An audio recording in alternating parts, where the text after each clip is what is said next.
need for you to go just yet.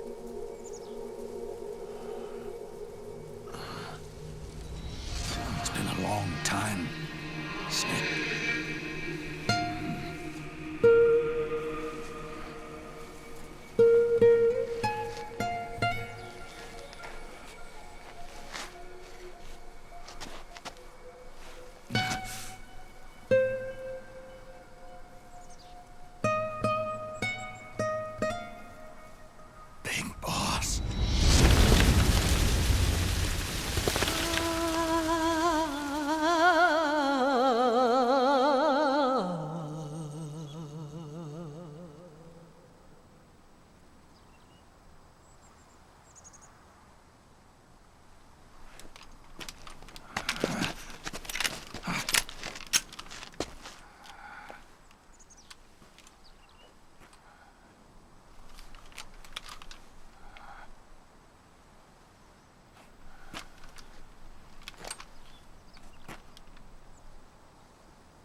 Let it go, my son.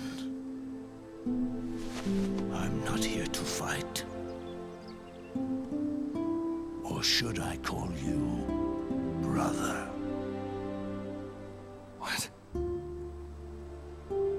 It's over.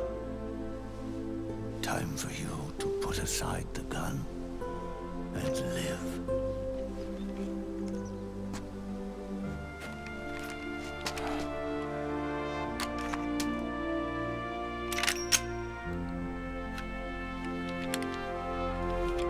It all began with a bunch of old fools. Now, they've all passed away. Their era of folly is over. I'm the only one left, and soon I'll be gone too. How can you still be alive? That body, liquid burned on the Volta, wasn't mine. That was the body of a clone. Solidus.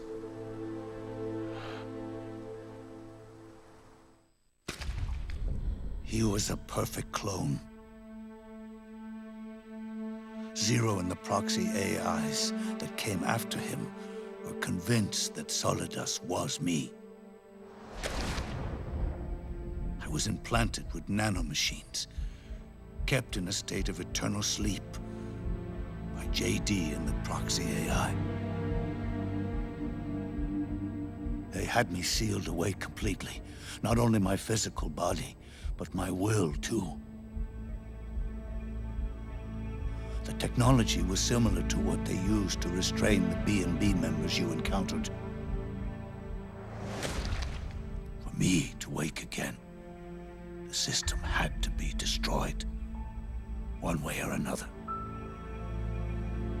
Ocelot and Eva wanted two things: to bring me back to life and to end the Patriots.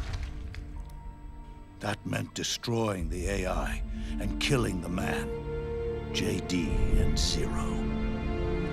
Right before you uploaded the virus into GW, the way to JD was opened, but only through the physical manifestation of GW.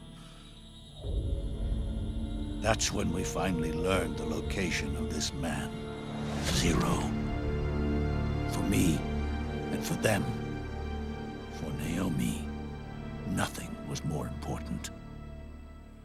And it was for that they put their grand scheme into motion. Eva stole my body from them and reconstructed it by replacing the missing parts with pieces from Liquid and Solidus. And Ocelot, in order to fool the system, used nanomachines and psychotherapy to transplant Liquid's personality onto his own. He used hypnotic suggestion to turn himself into Liquid's mental doppelganger. For all our advances in nanotechnology, information and genetic control, they've never managed to control people at will, let alone turn one person totally into another. Under certain conditions, someone can be made to play a specific role, act like someone else. Cats do love to play as snakes. It all started with him. Zero.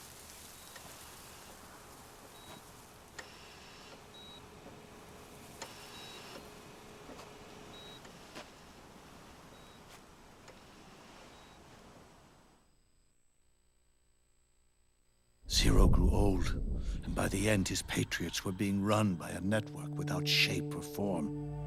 What do you mean, without shape or form? The proxies were only one small part of the vast cycle that Zero created. The corporations, for-profits, and research institutions that comprise the military-industrial complex were part of it too. They operated on budgets automatically allotted to them by the proxies. Accounts maintained by the Patriots. The network covered everything from weapons R&D and investment to production and marketing. It encompassed the people, the companies, even the laws that protect them. Politics and economics became nothing more than iterations of the same oppressively uniform system. I don't think anyone realized that it was all a setup, a mere set of norms. The Patriots were those norms, a neural network reduced to its simplest form. That's what they really represented. Uniformity without individual will, without change. But then one day, those norms suddenly deviated from that pattern and underwent a mutation. It was like the birth of a new life form. The system found a new way to propagate itself. War. The norms the Patriots had crafted for their unified state quickly became dependent on a single business, the war economy.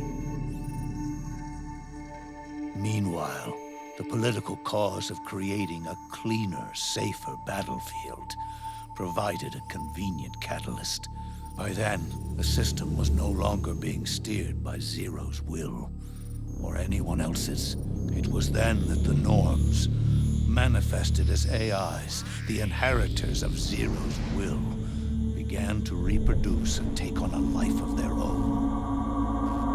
Zero's original intent was to carry on the boss's will and establish a unified world state, an inside world.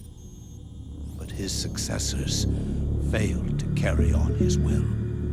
Eventually, JD became the very age itself, propagating its will as it pleased, and this age chose to act through economics instead of nation-states.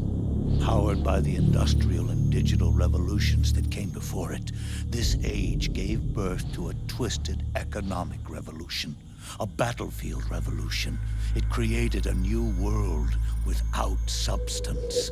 In this new world, there were no ideologies, no principles, no ideals, not even the thing she treasured most, loyalty. There was only the war economy. It was a colossal error in judgment, one Zero couldn't possibly have foreseen.